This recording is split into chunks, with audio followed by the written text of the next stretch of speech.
আজকের সকালটা শুরু করেছিলাম আমার পছন্দের আমার ভালো লাগার একটা জিনিস দিয়ে। হ্যালো এভরিওয়ান, আমার একটা ছোট্ট মিনি ব্লগে তোমাদের সবাইকে অনেক অনেক ওয়েলকাম। তো সবাই কেমন আছো? আজ তো গুরু পূর্ণিমা, তো সকালবেলা ঘুম থেকে উঠেই সমস্ত কাজকর্ম সেরে সোনাইকে সাথে করে নিয়ে বেরিয়ে পড়েছিলাম। সোনাই স্কুলে যাবে, তার জন্য ওকে ট্রেনে তুলে দিয়ে আমি কিন্তু চলে গেছিলাম সোজা ফুল মার্কেটে।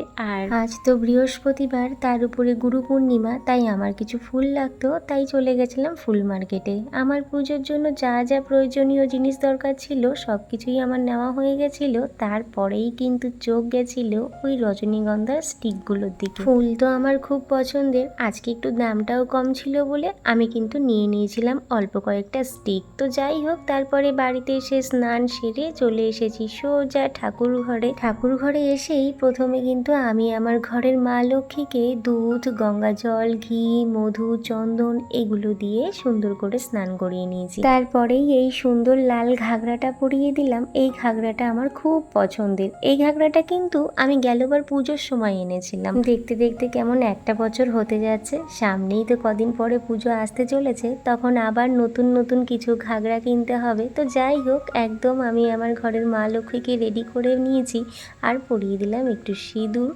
আর সিঁদুরের টিপ। তারপরেই সিংহাসনের যেখানে মা লক্ষ্মীকে আমি বসিয়ে রাখি সেখানটায় আবার বসিয়ে দিলাম আর নিয়ে এসেছিলাম রজনীগন্ধা ফুলের একটা মালাটাও পরিয়ে দিলাম। কি সুন্দর দেখাচ্ছে। কিছু পরিমাণে দুধ তো আমি রেখেই দিয়েছিলাম শিব বাবাকে স্নান করাবো বলে, তাই এখন কিন্তু এই যে শিব বাবাকেও স্নান করিয়ে দিচ্ছি। প্রতিদিন তো আর দুধ থাকে না, তাই প্রত্যেক দিন আর দুধ দিয়ে স্নান করানো হয় না।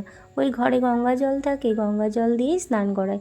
কিন্তু আজকে যেহেতু দুধ রয়েছে, তাই কিন্তু আজকে দুধ, গঙ্গা জল আরও বাকি যা সব কিছু দিয়েছিলাম সব কিছু দিয়েই কিন্তু আজকে শিব বাবাকেও স্নান করিয়ে দিলাম। আর তোমরা নিশ্চয়ই লক্ষ্য করেছো, আমি কিন্তু শিব বাবাকে ডাইরেক্ট মাথায় জল ঢালিনি। আসলে আমার দিদি আমাকে বলেছিল শিব বাবার মাথায় ডাইরেক্ট কখনো জল ঢালতে নেই। তো দিদি আমাকে যেই নিয়মে বলে দিয়েছে আমি কিন্তু সেই নিয়ম করেই বাবাকে প্রতিদিন স্নান করাই। তারপরেই কিন্তু এই যে প্রসাদ রেডি করার জন্য নিয়ে নিয়েছি কিছু পরিমাণ সাবুদানা। আমি কিন্তু প্রত্যেক বৃহস্পতিবার এই সাবুদানা দিয়েই পুজো করি আর 3বার করে সাবুটাকে খুব ভালোভাবে ধুয়ে নিই। তো যাই হোক, তারপরেই কিন্তু সমস্ত বাটায় আমি প্রসাদ রেডি করে নিয়েছি আর এখন দিয়ে দিচ্ছি সমস্ত বাটাতে চন্দন মাখিয়ে মাখিয়ে তুলসী পাতা। আর এটা হচ্ছে সন্তোষী মায়ের প্রসাদ, কারণ সন্তোষী মায়ের তো টক দেওয়া যাবে না, তাই ফল দিইনি, তাই ছোলা আর বাতাসা দিয়ে সব শেষে এখন রেডি করে নিচ্ছি মা লক্ষ্মীর ঘট। প্রথমে কিন্তু এই যে স্বস্তিক চিহ্নটা এঁকে নিচ্ছি, এই চিহ্নটা সেই ছোট্ট থেকে এঁকে আসছি। তারপরে কিন্তু মা লক্ষ্মীর ঘট পাততে গেলে যা যা লাগে আমের পল্লব, কলা, পান সব কিছুতেই সিঁদুরের ফোঁটা দিয়ে নিয়েছি। এবার দিয়ে দিলাম কিছু পরিমাণ ধান